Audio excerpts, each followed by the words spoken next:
Good evening, gentlemen. I come to you today from cold, rainy, dirty Bratislava.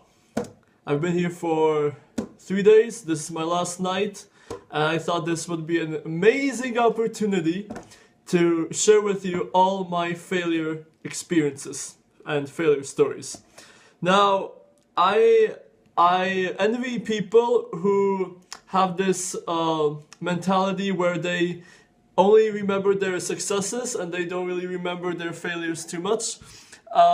In my case, I remember my failures just as much as my successes, if not more, which is a blessing because you learn more from your mistakes, I would say, than your successes. But also it's a curse because it kind of stands out in your mind more than when you succeed. For example, if I would ask you what's the thing you succeeded in last week, you might take some time to think about it. But if I ask you what did you fuck up in, you would tell me immediately. It's like our brain always navigates us towards where we fucked up. So today I wanted to share with you the 5 stories that stand out for me the most from my 18-month journey in day game. The first one, by the way, these are in no particular order. The first one, basically I had a day when I decided to pick up women on the streets from 12 to 2 p.m. And I I approached 10 girls, one by one, and all of them were blowouts. And I couldn't understand why, because, I mean, it's one thing if a woman talks to me for 5 minutes, then says she has a boyfriend, and then declines. But on this particular afternoon, all women were just no-goes. So I said, something is wrong. So I decided to go to the bathroom to kind of, wash my face, freshen up. And as I'm washing my face, I see this huge booger coming out of my nose because on that week I had a bit of a cold. So if that ever happens to you, it's quite funny, and learn from that because in this case, looks do matter. Number 2, this one was in Belgrade. Basically I signed up to Airbnb to get an apartment for 14 days. And the person who owns this apartment and rented it to me, she gave me her Facebook contact. Now, if I'm in a foreign country, I usually collect not phone numbers, but Facebooks, so that I can follow up with those contacts even when I throw away the local SIM card and I'm back in my home country. Just take a sip. And basically what happened was I was collecting Facebook after Facebook after Facebook. I sent a mass text, and of course it reached her as well. She was very keen. I did not recognize her. She shows up to the date, and I thought, oh, good. I see the landowner. It's nice to see her. Nice coincidence. And she comes up to me all happy and smelling nice, and saying, oh, so where are we going? I'm like, oh my god. And she showed me all the text exchanges. Now, she was a great lady, but too old for me, not my type, and married. And she even had a bit of a conflict with her husband because she came to see me that night, and she normally doesn't do that. But anyway, the next one, we have, this one is a painful one. I mean, it's one thing if a girl refuses to give you her number, if she refuses to come out on a date with you, or if she refuses to come back to your place. But here I have a girl from Kazakhstan who I met in the metro, and we met up the following day. Everything was going well. Venue 1, venue 2, We bounce back to my place, and I pull the trigger. Yeah, we're all a naked, passionate, kissing, a bit rough as well.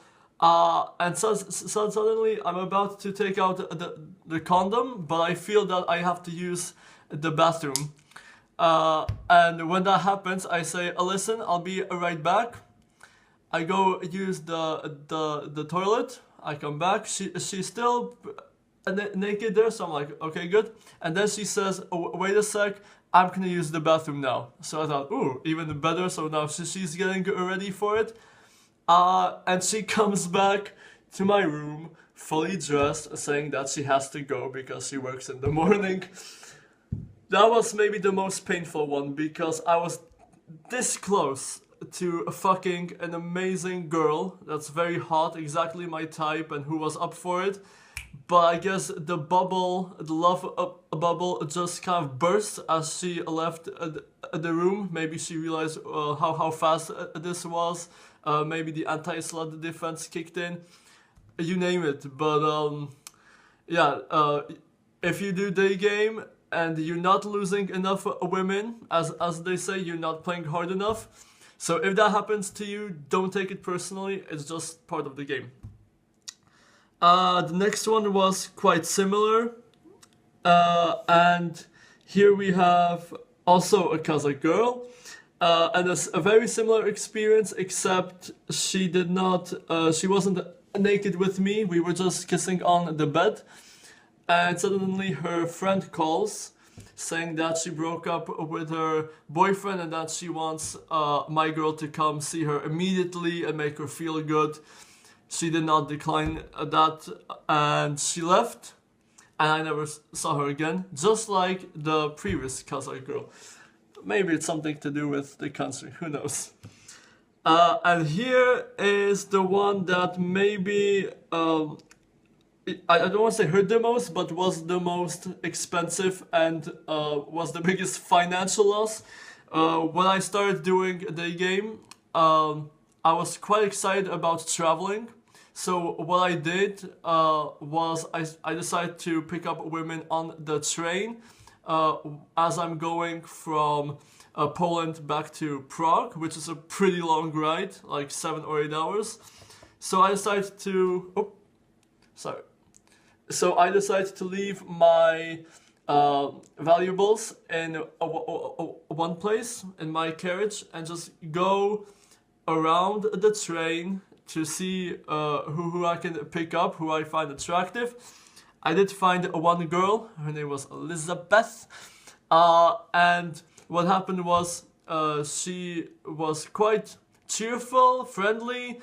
It was hard to tell if it was sexual attraction or not, so I kept going, maybe 10 minutes, 12 minutes, then she said, I'm sorry, I gotta go, and no, I cannot have her contact details because she's engaged. So I said, okay, fair enough. I go back into my carriage. What happens? All my things are gone. The backpack, the suitcase, the computer, the iPad, everything I fucking brought on the trip, except, thank God for my phone and my wallet, which I always had in my pocket. Otherwise I would be really fucked. Everything was gone, and I had to stay in that tiny village. It was called Pszczyna. It's right on the border between Poland and the Czech Republic. And I had to stay there from Saturday till Monday, because that was the only way I could get the official police report, so that I can get my cash from my insurance company. So that is all from me today. If you have failure stories like this, let me know in the comments section below. I think failures are always a part of the game, no matter what you do. So instead of being like all bitchy about it and giving up on your dreams, I say it's good to just keep going until you get what you want. And even if you don't, it makes a funny story to share with your friends or on a fucking YouTube channel. See you guys later. Take care.